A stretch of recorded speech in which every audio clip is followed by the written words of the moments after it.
Welcome back to another episode of More People, More Problems with your host, Chelsea, giving a wave over there, and myself, Brittany. We're excited to have you back for another week with another cool topic, as always, because we're amazing and Anyways, before we get into it, always the good reminder to get chatty with us.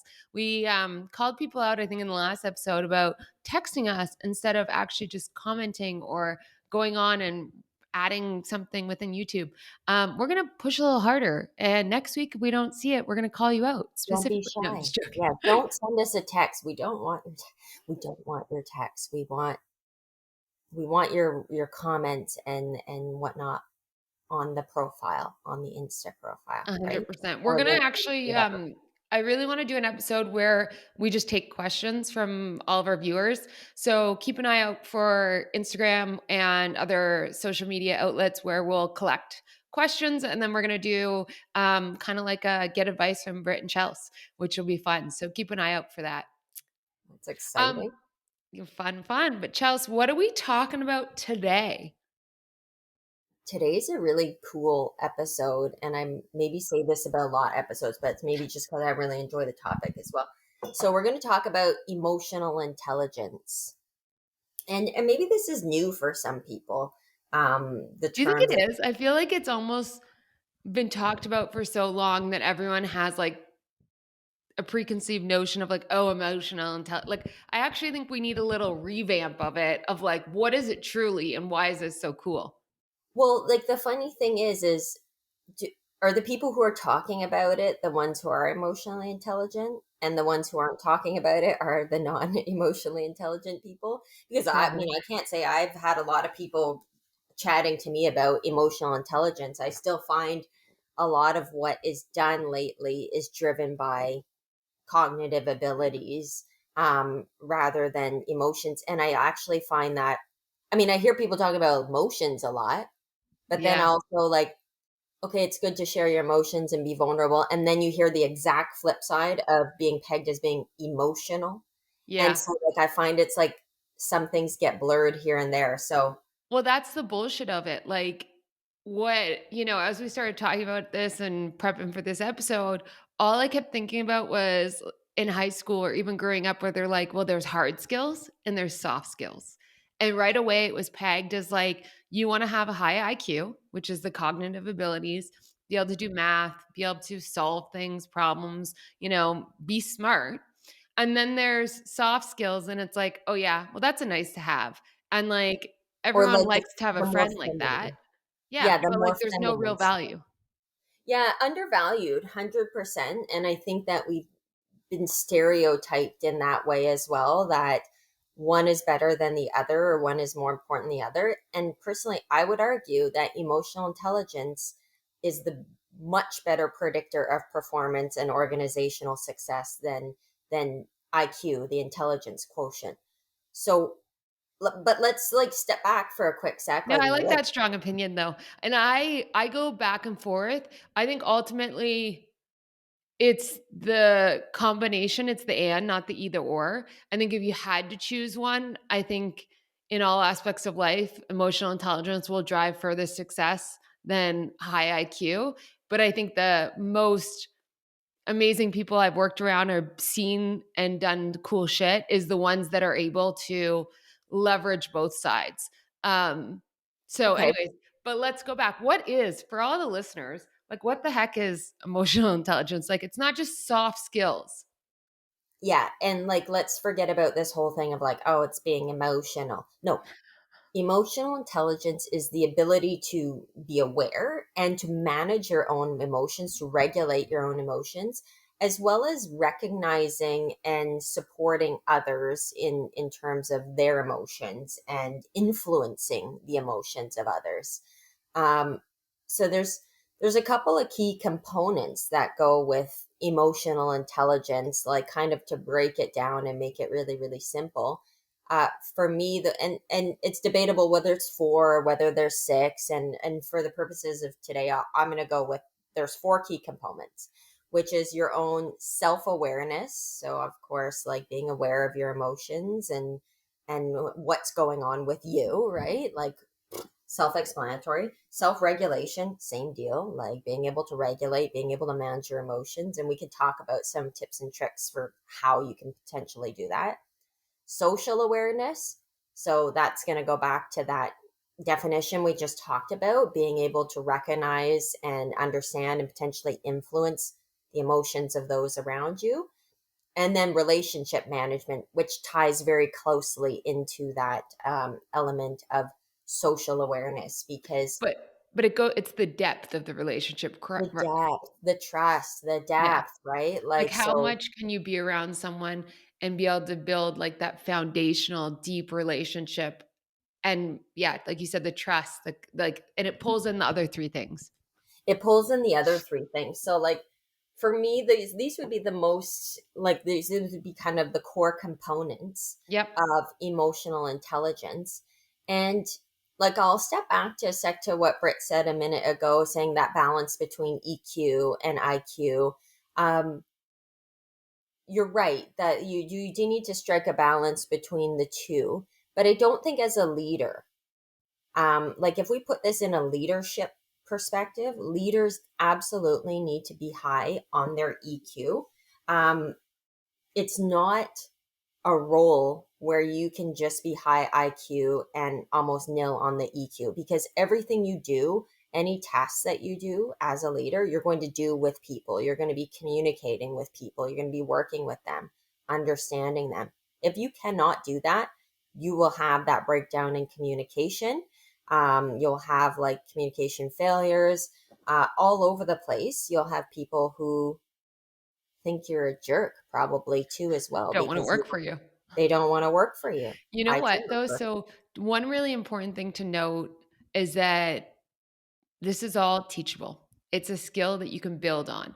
And so, just going back to very specific examples, when I was at Shopify, we used to always hire great engineers, high in IQ. We needed them, coders, data people, very, Linguist. very intelligent, and able to do a job that was going to get the business forward. Well, what ended up happening, and this is all too common in most startups or most organizations that are going through a lot of growth, is you have these all stars, these A players, as we've talked about. They really perform and can do and make great decisions. And so, as you have to scale and build out, you go, oh, we're going to hire under them and we're going to make them a leader because we trust their decision making. But what you're talking about here is they are high in IQ. And I would say 90% of the time, they're not high in emotional intelligence. Hmm. They are not self aware of their own emotions. And even if they are, they aren't great at self regulating. And by the way, I realize I'm like completely stereotyping here, but this was a pattern that I did see over and over again. And so we really had to double down on building these capabilities within high IQ leaders so that they could actually perform within a people leadership role. And if they did not, they were out. They could not do it because, to your point, there's a certain floor that you need, but you have to. Like, it's a non negotiable. If Absolutely. you do not build emotional intelligence when you are leading other humans, you will not succeed in your role. Like, full Well, stop. that's it. A leader is a leader, and you're absolutely right. You need that floor, you need that baseline of intelligence. Um, but you're leading people. They're doing, you're leading. You're no longer the doer at Yeah. that point. And that's like that prime example of taking someone who is the doer, who's so skilled and exceptional at the doing, and then putting them into a completely other category that they may not be fully equipped to manage that, Yeah. right? So they may be very much used to working on their own, coding, building, working with data. And then now goes, you're not doing that anymore because you're the leader. All these Yeah. people right here, they're doing that. So now you're not managing the doing, you're managing the people who are doing. And that's like such a different ball Well, game. and like for us at Shopify, you had to do both. Like, I'm not gonna, like, I think some of the best leaders are the ones that are getting their hands dirty still, that can go, high up and then still dive in and do shit instead of just being, talking head. So you do, I believe this is where I go, you need IQ and EQ. But I think that the balance of it ebbs and flows depending on your role. And this is why fit within a role is so critical. We would have people go from these individual contributors that were high IQ and low emotional intelligence, move them into a leadership role, they weren't able to ebb and flow to that new, split of probabilities within those. And so they would go back. And it doesn't mean that they weren't a great, great, great mastery of craft individual contributor. They were. It was just that's where they lived. That was going to be their growth trajectory going forward. And the people that wanted to do, to your point, more of a leadership role had to build this out. And I remember like talking about self-awareness. I think a lot of leaders, when we'd start talking, we'd never say emotional intelligence. We would just talk about it in different ways. But we would start talking about it and they'd be like, well, I know my emotion wheel. And like if you think about it, like the emotion, have you ever seen an emotion wheel? It's like, are you angry? Are you sad? Like it's the five prime emotions, and then it builds out to more descriptors, then Okay, it builds out. So it's actually really useful cool. to build self-awareness, to find labels and names so that you can actually say the emotion. Because once you're able to call it out and name it, you can then process it differently. But the thing is that they would be self-aware, but they couldn't get to that second stage of regulation.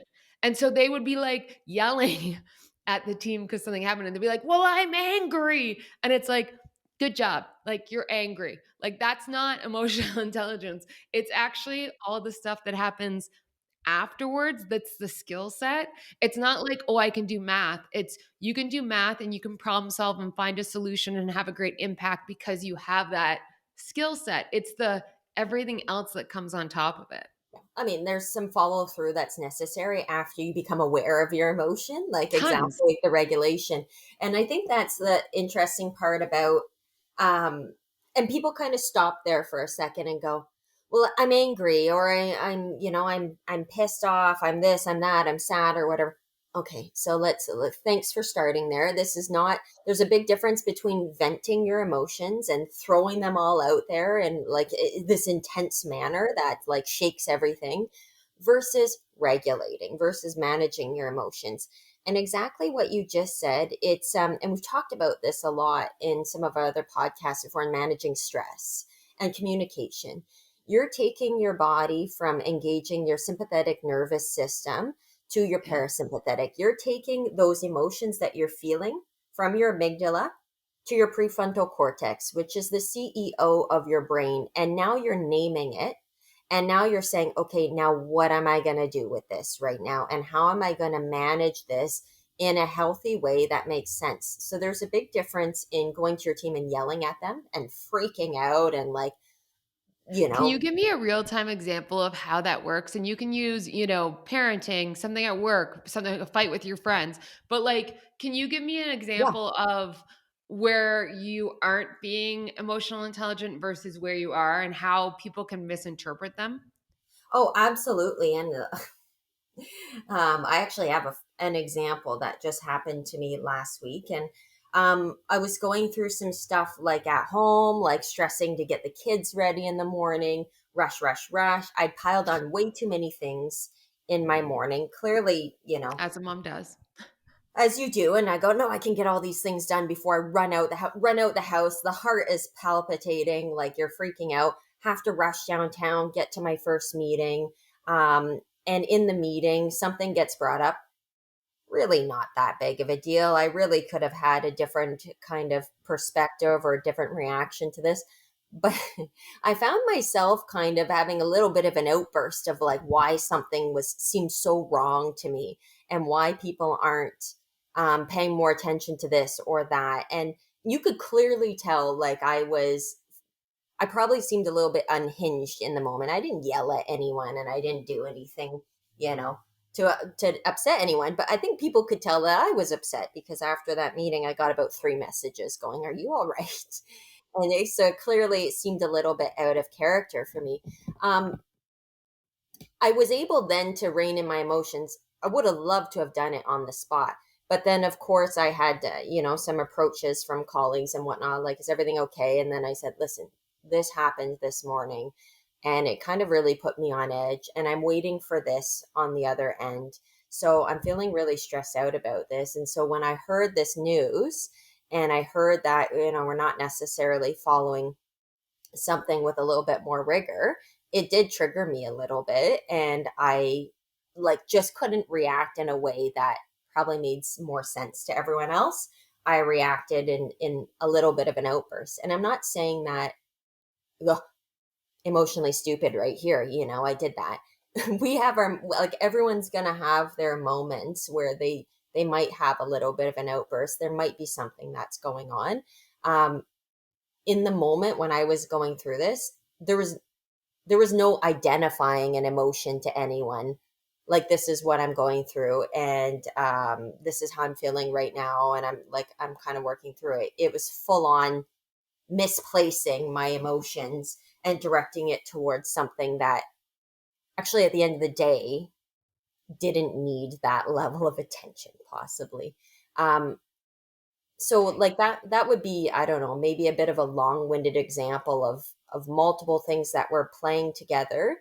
Um, and then I'll Well, I blame it think a it's a little good bit. one though, because like, not to pick on you here, but I'm gonna maybe pick a bit. Pick on But I me. think that you got halfway there. You knew you were self-aware enough that morning and even in that meeting that you knew you were getting triggered, but you couldn't self regulate to the degree at which you wanted. And so I would say your emotional intelligence, that skill has work to be done in that. But this is where it's great to have the moment and the reflection after because it's further self reflection. And then you're teaching yourself in that moment because then you did name it, you moved it, you processed it. Mhm. You then were able, like when you're processing and you're moving it from this to here, the CEO of your brain, you're actually able, I think, to let go and zoom out and have a different take on it. And so it's not as personal. It's like, when you're so angry with something, let's say your spouse pisses you off or your kids do something silly and you're like, oh, your whole body, like, let's just talk about how your chest tightens, like you're Yeah. so frustrated. And what emotional intelligence is it's that processing of doing it, calming your body, taking a breath in the moment, translating it from all these feelings you have to then zoom out and to have a new take on it. So like in the future, what I could see you doing is in that meeting having that same reaction because you're not going to change the emotional reaction. That's why we're humans. It's what makes us brilliant and beautiful, but it's actually having it and then saying, right after, sorry guys, you know what? I feel like I just like jumped on that a little too much. Here's what I'm processing, and here's Yeah. why I'm not okay with our lack of attention to detail here. Here's the outcome, da da da. And like, as someone, by the way, we're like, you're telling me this, it's so easy for me to say this now. When I'm in it, it's really fucking hard. Like, let's just call that out. Oh, so hard, so hard. And it's funny because even in the meeting at one point, I thought I should get up and excuse myself from this meeting for at least like 3 minutes and just go sit with myself for a minute and cool myself off because I know I'm getting a little bit pent up. And then that little other part of the feely part of my brain went, just stay here. Just stay here and like let it out. Chelsea, like you'll Yeah. feel better. Yeah. Of course I didn't feel better. I felt like shit after. But anyways, it's and I'm not saying it's rare that that happens, but I don't often let it get the better of me. I It's do hard. it, It's it it's hard. it's hard, and I think I was going through a whole slew of emotions and Yeah. hormones at the moment as well, and just kind of I let it out in a way that I can look back and go, this is how I would have done that differently. And I think you've just given a couple of tips as well, but it kind of leads me down that path of, okay, there's a few things that you can do in that moment, especially in those emergency moments when the Yeah. steam in your kettle is going and you feel like you're about to blow. And we've talked about these a couple of times with other topics, stress and whatnot. So breathing deeply, 6 to 9 deep breaths, like holding your inhale as long as possible and then your exhale as long as possible. And again, this goes back to the science of it all. Switching from your sympathetic nervous system, which is something you do all day long. You breathe, you breathe, you breathe without knowing you're breathing, right? Versus bringing it to your parasympathetic and starting to control your breathing, right? So now you're controlling your breathing. So you're centering yourself on your breathing. Okay, I probably could have done a bit more breathing. I was probably like a rubber band, just like slightly Yeah. being pulled till I was so tight. The other thing, like you've said, is naming those emotions, saying, I'm I'm feeling a little bit overwhelmed or I'm feeling stressed out Mm. right now. So these topics are rubbing off on me in a way which, I'd rather kind of set Yeah. myself aside from that. So naming, but then regulating again. So going from the amygdala to the prefrontal and then going into like, what do I do about it versus just continuing in that panic state.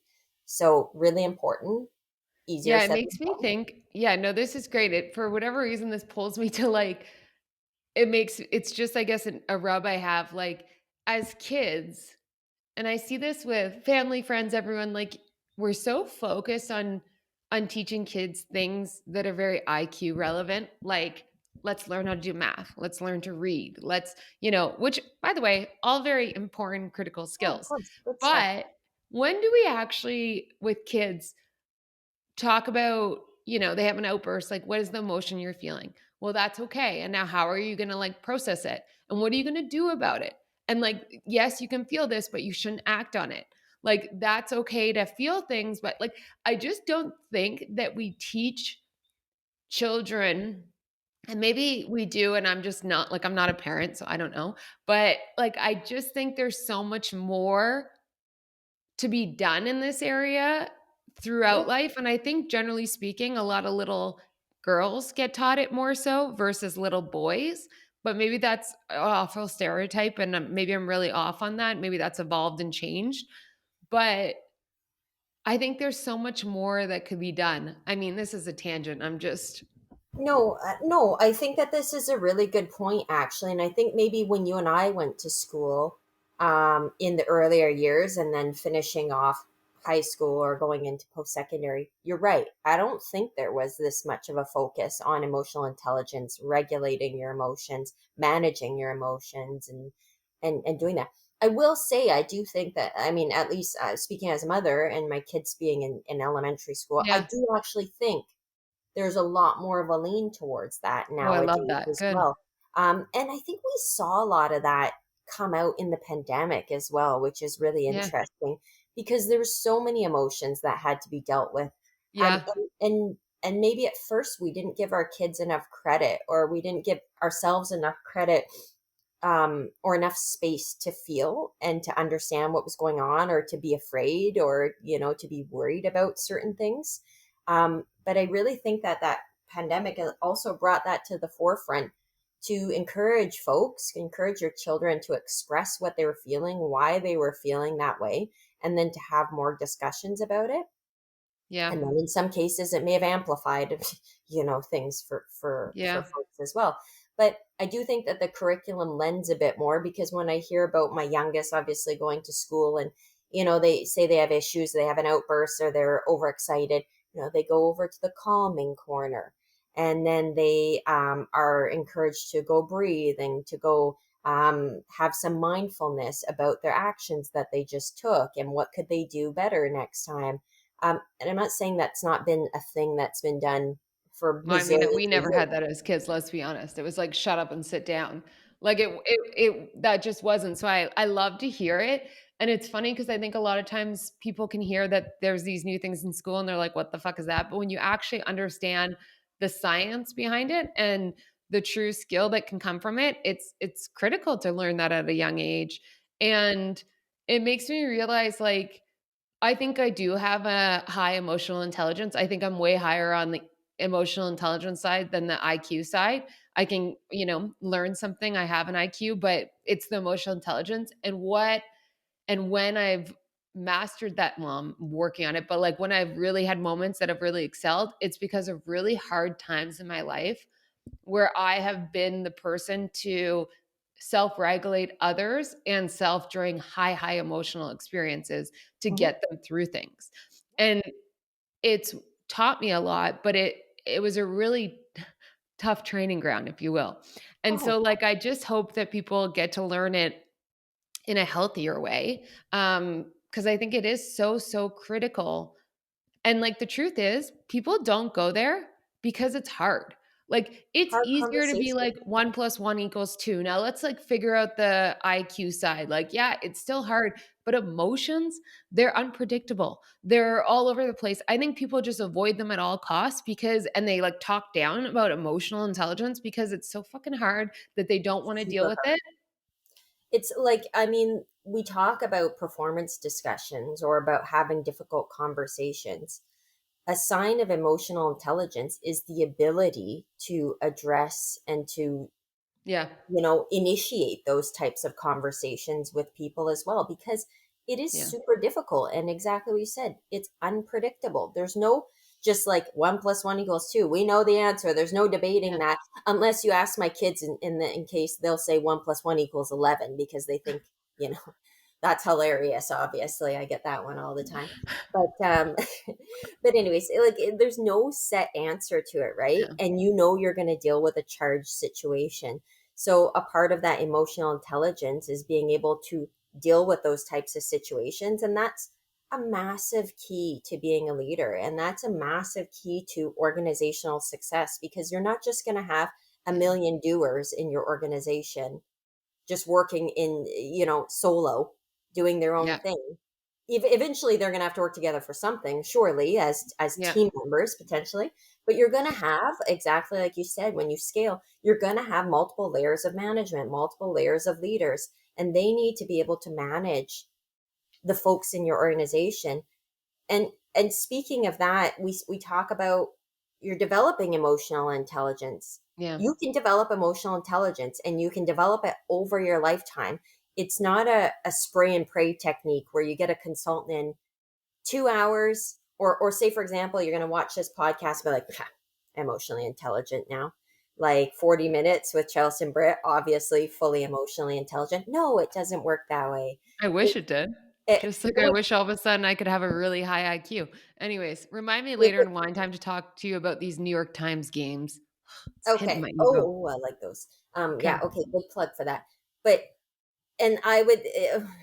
It's funny because I listened to another podcast in preparing for this podcast, where Daniel Goleman, who's like kind of like the king or like the father of emotional intelligence, was speaking, and I listened for about an hour and went like, I got this. What But was I rule at this. What was your biggest takeaways from that one?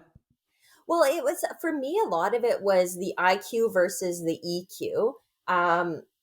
Really enjoyed like the tips to regulate the emotional intelligence, kind of the misconception of it's all about IQ, it's all about the cognitive abilities.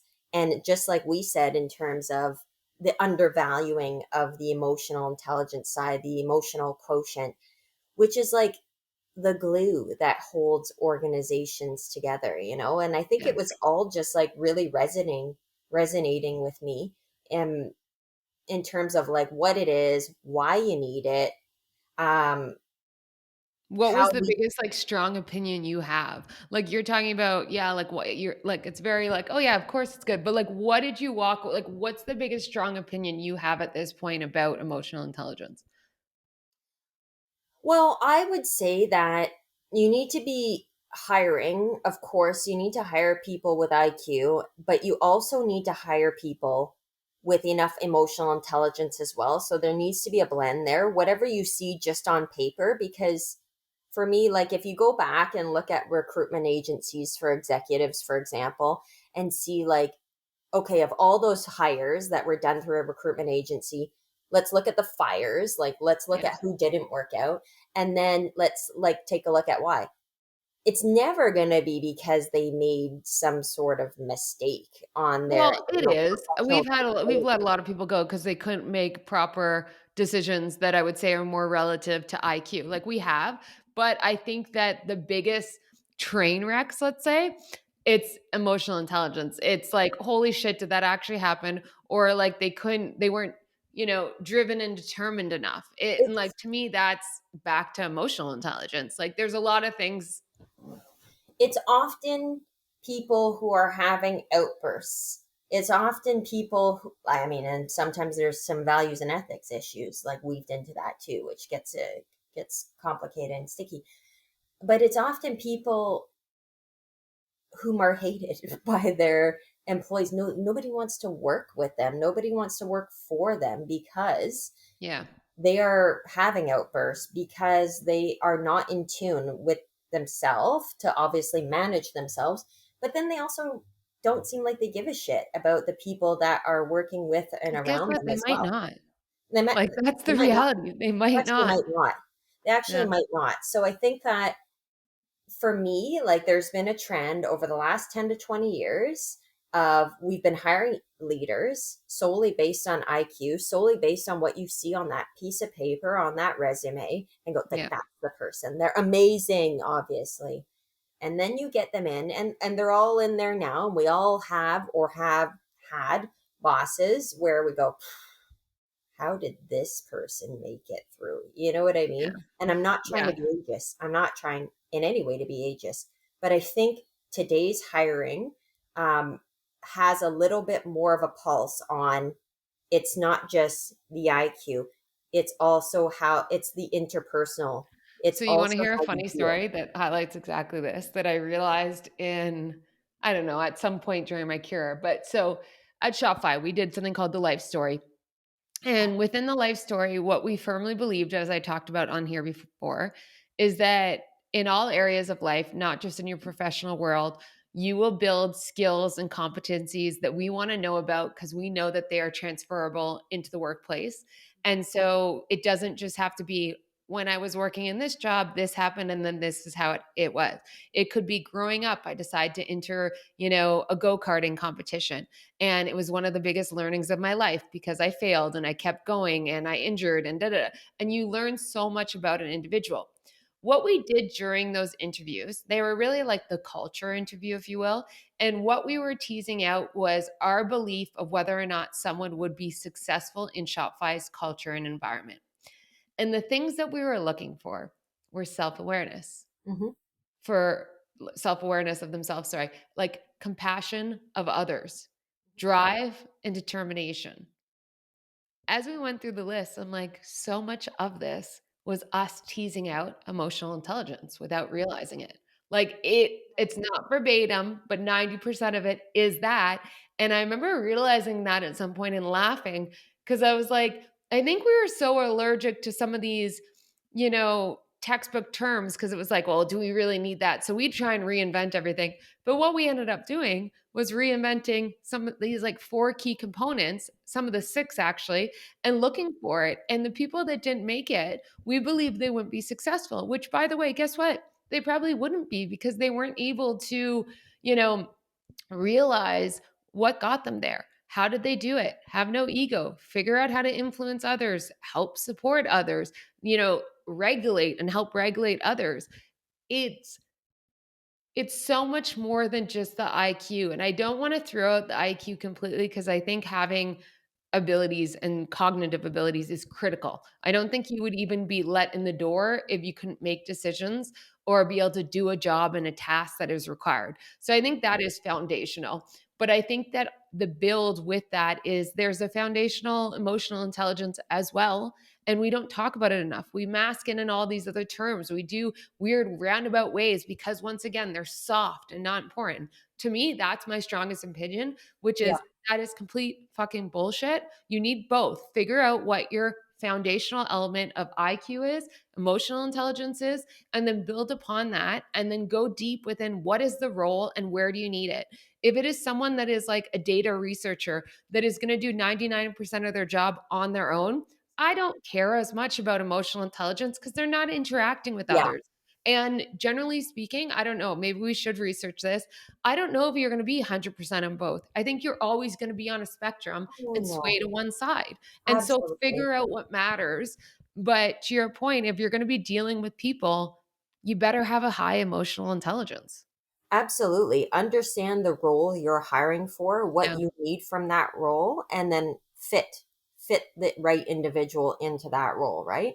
And it's really interesting. You mentioned the life story, and I kind of like inwardly giggled a little bit because I'm like, is anyone going to come out and say, well, I've been divorced 3 times. I'm a serial relationshipper and I jump from one person to the next. And I have a past of like freaking out on my spouses and them leaving you. Like, is anyone going to bring that up in the No, old but Shopify nor life should story? they. Like, tip to you, if that's you, don't bring that up in an interview.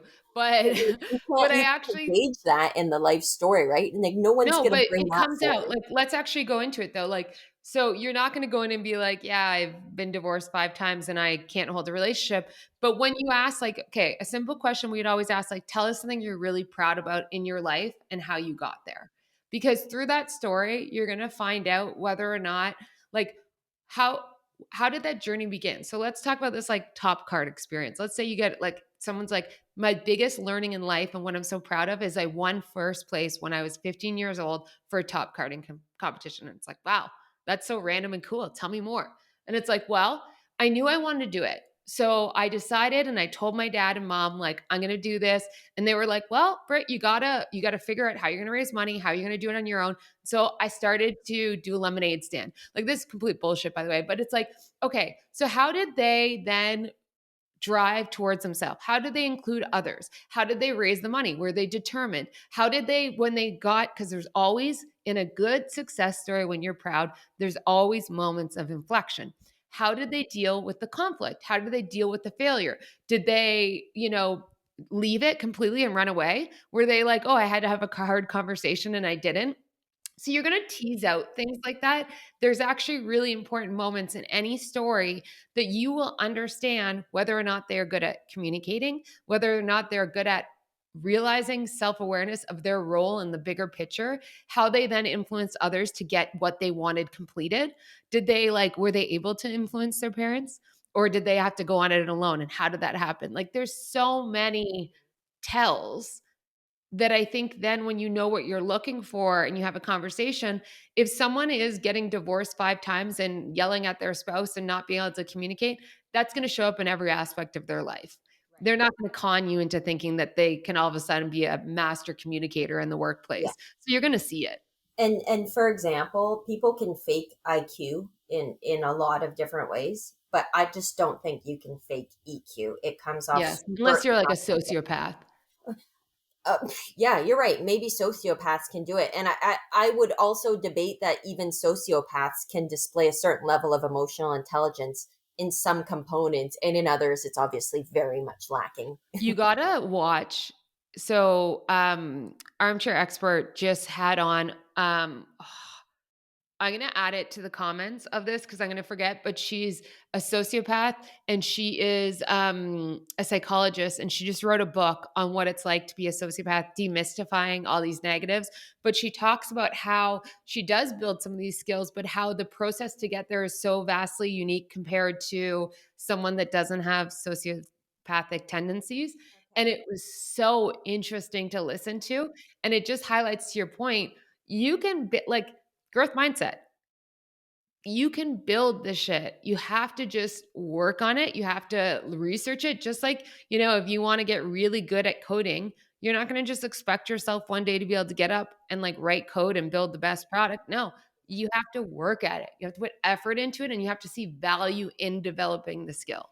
Absolutely. And like what we said, like some tips and or tricks in that, it's not a quick session and then you've got it. It's over a period of time. Getting a coach, getting a mentor or a learning partner can help with this. Doing 360 evaluations, I think, can also kind of help with this because it's Yeah. going to get feedback from those around you. And feedback is a big component of emotional intelligence. Asking for, accepting, and then acting on feedback, it's like huge. Like your feedback loop, this is Mhm. massive in terms of emotional intelligence.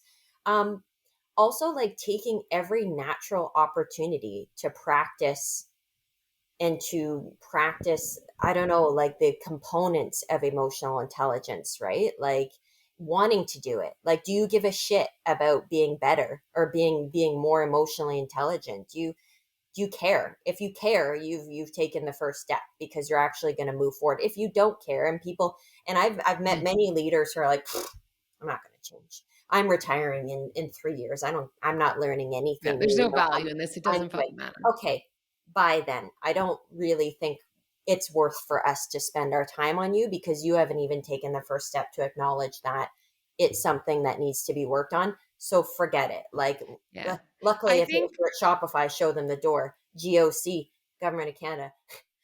No, that doesn't work that way, unfortunately. But Yeah, God, you know what? Like, I don't know if you've read any of the documentaries, like the books on like Steve Jobs, or there was the recent one on Elon Musk that I'm currently reading. But it's very, very, very evident that they have an extremely like 1% highest IQ out there, but they have very low, very, very low emotional intelligence. And I think in reading some of this, I realized like they don't have a drive to change that. And so I think sometimes there's this false narrative of like, well, if these brilliant people don't have to, then why do I? And I actually just want to call this out because if you are that 1%, maybe you do get a pass. Maybe you will make everyone around you so much money or make them so much smarter that they will tolerate being, emotionally abused, through the relationship, because there is a lot of that in these stories. But that is like less than the 1%. 99.9% of people, you are not that smart. You are not that valuable for people to tolerate you if you do not have emotional intelligence. And yeah, so, like, yeah, Joe I just want Blunt. to call out like, you're not Elon Musk. You're But not Steve Jobs. yeah, and let's also, yeah, like check yourself for a Yeah, second. You're exactly. Self just awareness. normal person.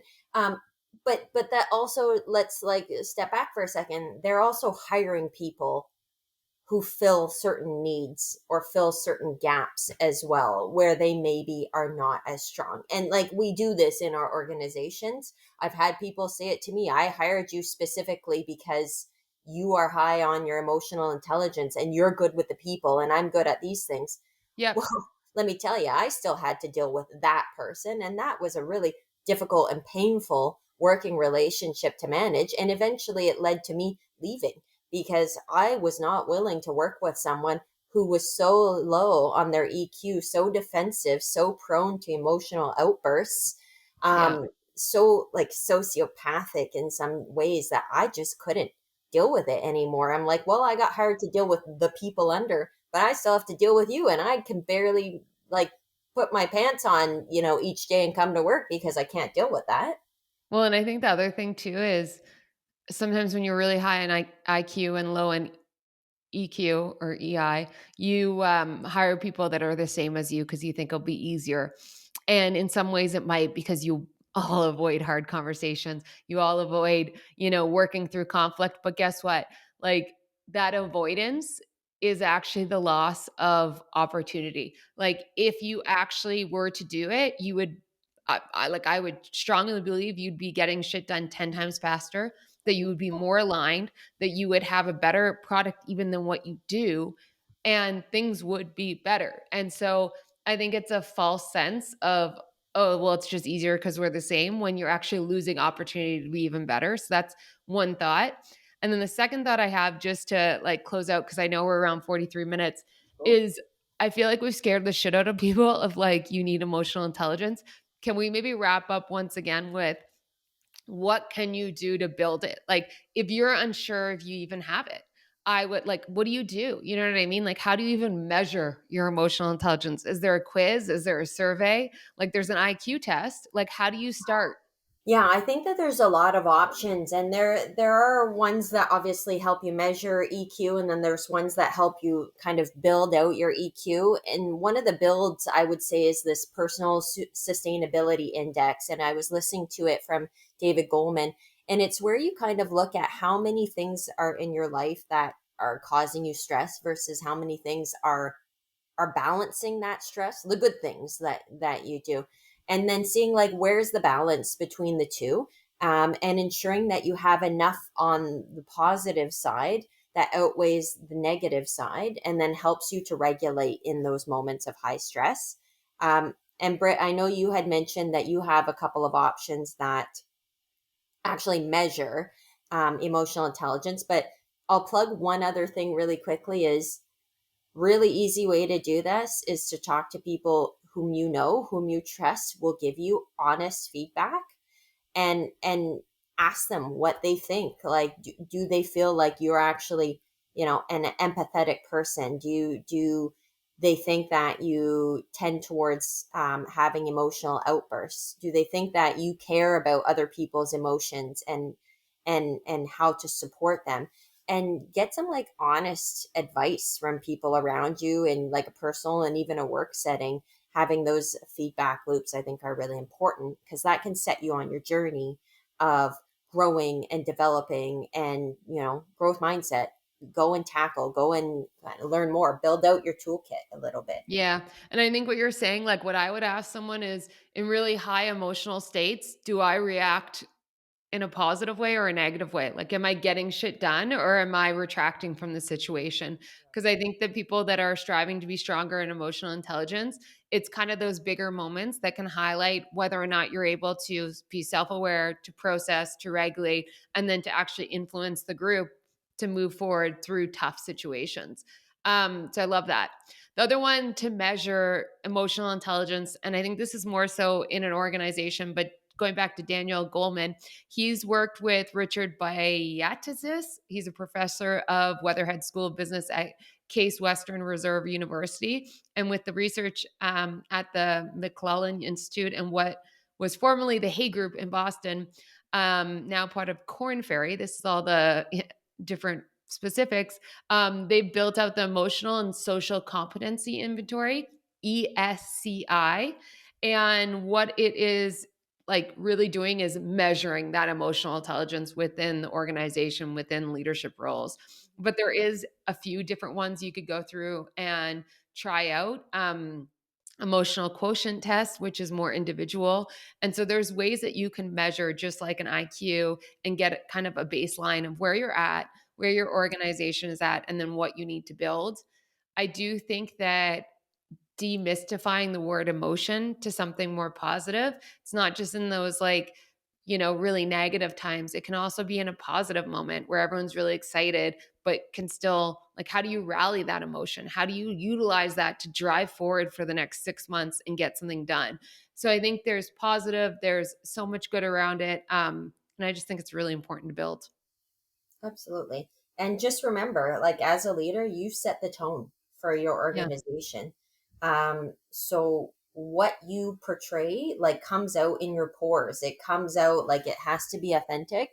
And if you are someone with very low emotional intelligence, displaying some of these indicators that we've mentioned of someone who's lacking on that aspect, it can actually have some serious repercussions. Lack of employee engagement, high turnover. Like, be mindful of this. You are setting the tone. It comes out of your pores. Your employees will know, and your employees will not want to work with you, work for you, um, if they do not feel that you have any capabilities in this space. I mean, and like, just like, think about it. We've all had that asshole boss. Yeah. What made them an asshole? Like, that's its simplest form. Was it because they weren't making good decisions for their business? Generally, it's not what they do, it's how they do it.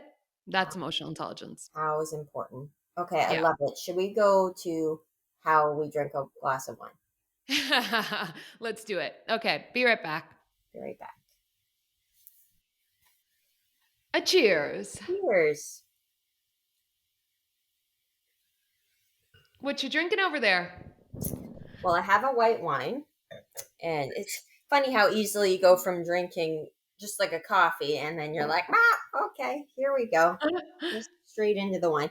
And you'll be happy to know that this is not a superstore wine Who or brought it to you? a grocery store. No, I was Who- at the liquor store with Katie the other day, and like, I stocked She up peer on some. pressured you to buy some LCBO wine I instead of the. stocked up on the wines. Don't hate. Don't be a hater, Britt. Um, it's actually not bad. This one's called Magnota. It's a Pinot Grigio. Did You you know, pick it out or did Katie? Katie did not pick it out. Okay, I filled up a box of wine and went and paid for it. I had no input from her whatsoever. She was off buying whatever she needed there for her margaritas she was making last weekend. Um, so this is a Niagara Peninsula white wine, Pinot Grigio, Ontario wine. Magnota. I'm wondering if we went. No, we wouldn't have gone to this. This is Niagara, not Prince Edward County. So Yeah, no. no, we're Prince Edward County galleys. Prince Edward County galleys. There's not like that much information to it, but anyways, I drank the majority of the bottle the other night, which I enjoyed and still enjoying it. It's a nice wine. It's not an expensive wine. It's like under $15. So Love like, that. yeah, What would you rank it? try it again. Yeah, yeah. Give me a Yes. little tasting See how it notes. tastes in the light of day. Yeah.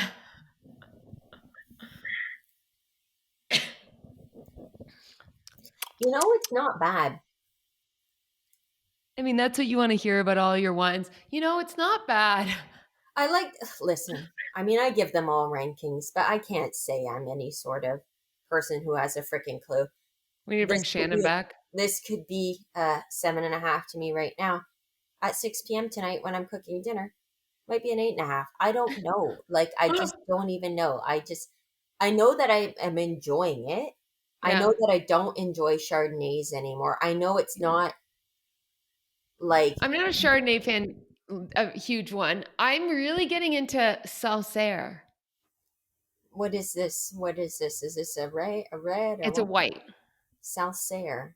Yeah, have you never tried it? No, It's is very this like like, it's like a dry white. It's like dry and crisp. I used to always get it when I was at Whalesbone, I okay, think.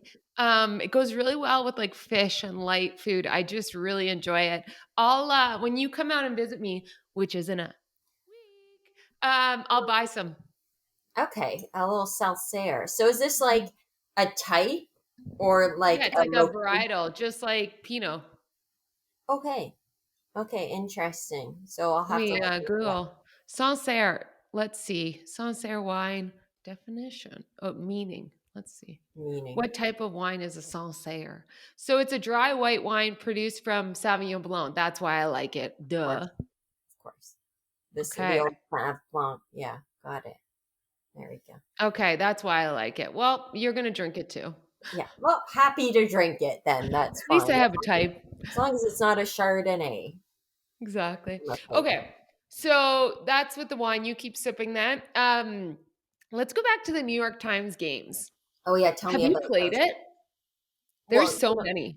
like I've played the like Wordles. I really Yeah. enjoyed the Wordles, and then I played like one or two little offshoot ones at one point, So but I'm I not into downloaded them the whole anymore. app. What's that? You got an app? There's an app, a New York Times app. So it has Wordle, it has spelling bee, it has connections, it has this tile game, and it has this one where you like have all these letters and you have to create 5 words to hit on all the letters. Yeah, I've done Letterbox. spelling bee. I liked the spelling bee one. So every morning, Scott and I, when we have our coffee or like, doing the morning stuff, we play the games and then we have a competition. And so it's like, what did you get in Wordle, Chordle, connections, and sometimes spelling bee? Yeah, What it, what I've realized, and I always knew this, but for some you're reason I smarter was than like, him. Is that what you're saying? no, I fucking lose every day. Every day, Chelsea. Every day I lose. It's really talking about emotions. So It's really he's not letting on that he's like, that smart. No, I'm just kidding. yeah, he actually, this stuff, like, I've always known I'm a bad speller. In all of these games, most of them, it's around spelling. So it really is not my strength. But connections, okay, you would like connection. So connection has all of these words. Like, the game that we play at my parents' house where it's like the word association game where Yes. you're like, what's that called?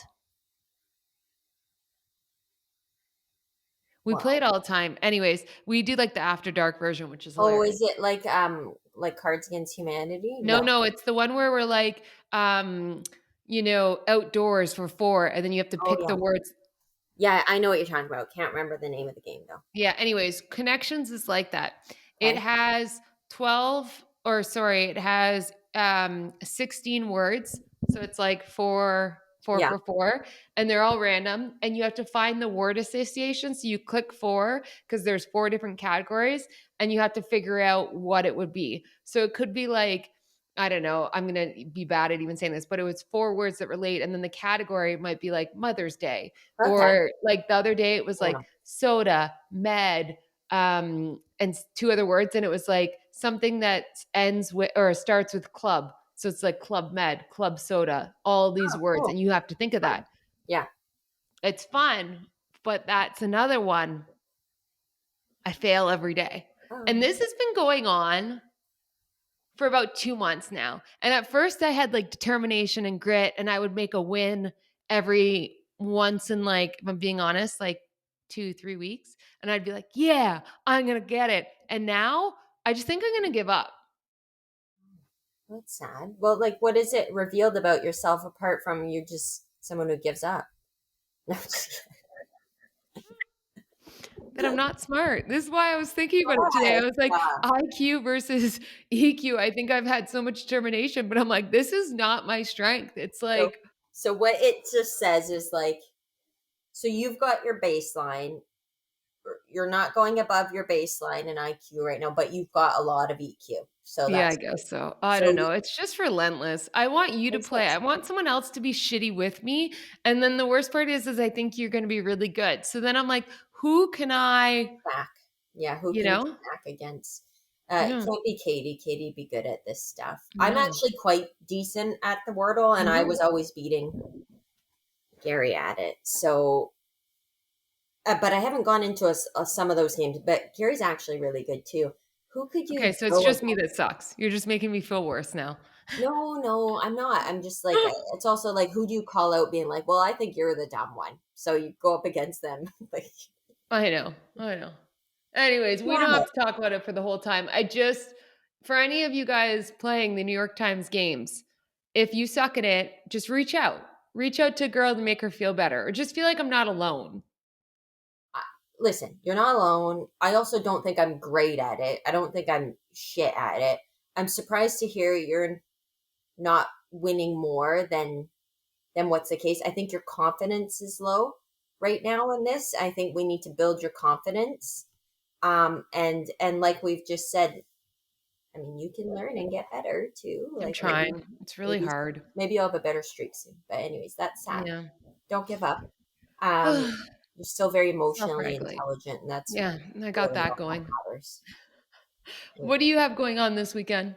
Chloe had her dance recital. Flo had her dance recital, and she absolutely nailed You it. have a whole new persona. It's called Stage Mom. Stage mom, like I was the hard stage mom, up in front row, yelling, hollering, hooting, like everything that I Yeah. could do, taking the photos, like all of it, getting all the gear, the flowers, the Were you doing the dance moves in the audience? no, because like funny enough, this is the only time. I mean, you've seen some of her dance moves over the year when she's come home and practice, but they do a mashup of songs. So like you can never go like, oh, I'll put the song on and show me your dance. Like it's a mashup of multiple songs. So she could never probably Yeah. really do it here from home and like show me everything. And the only time I'd really seen her full dance all the way through was at dress rehearsal the night before.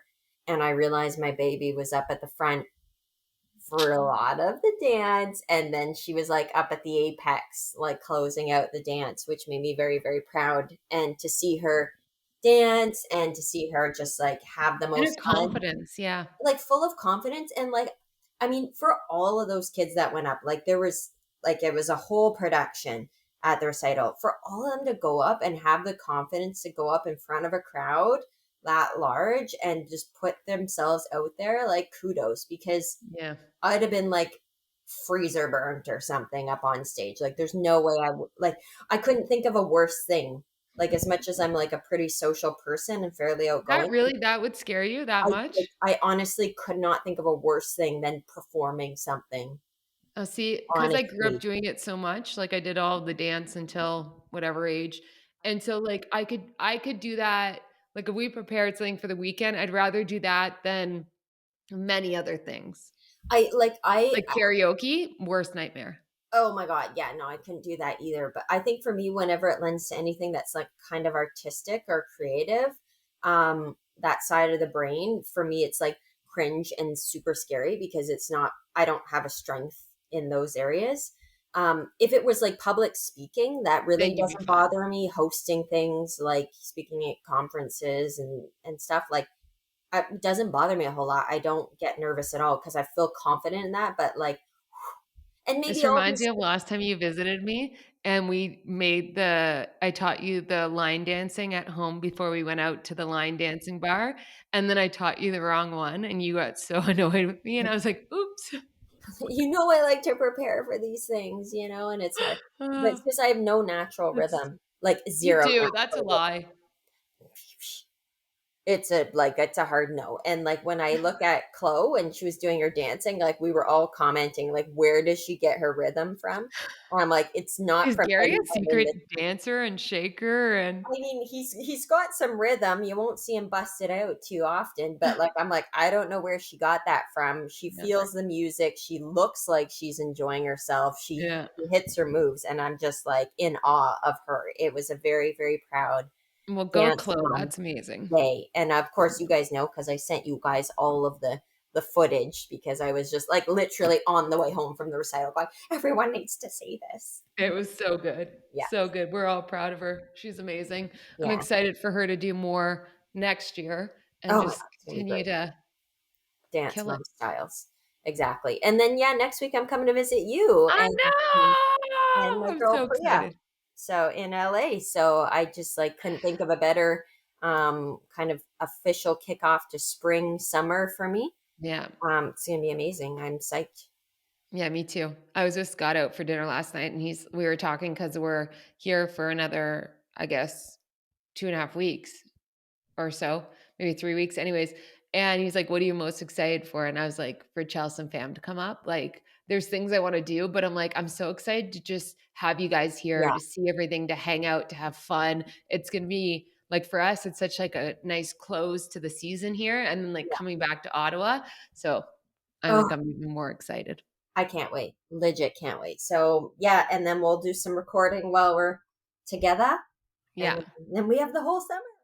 I know, and we might do another break this summer, just heads up, because I feel like people might not well, guess what? It's not about you, it's about us. We might not wanna record as much this summer. We need balance. Okay, Yeah. people. Yeah. Yeah. No, that's awesome. Okay. Well, I Psych. love you.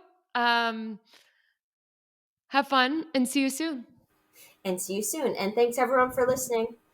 Be smart on the We're emotions. emotional.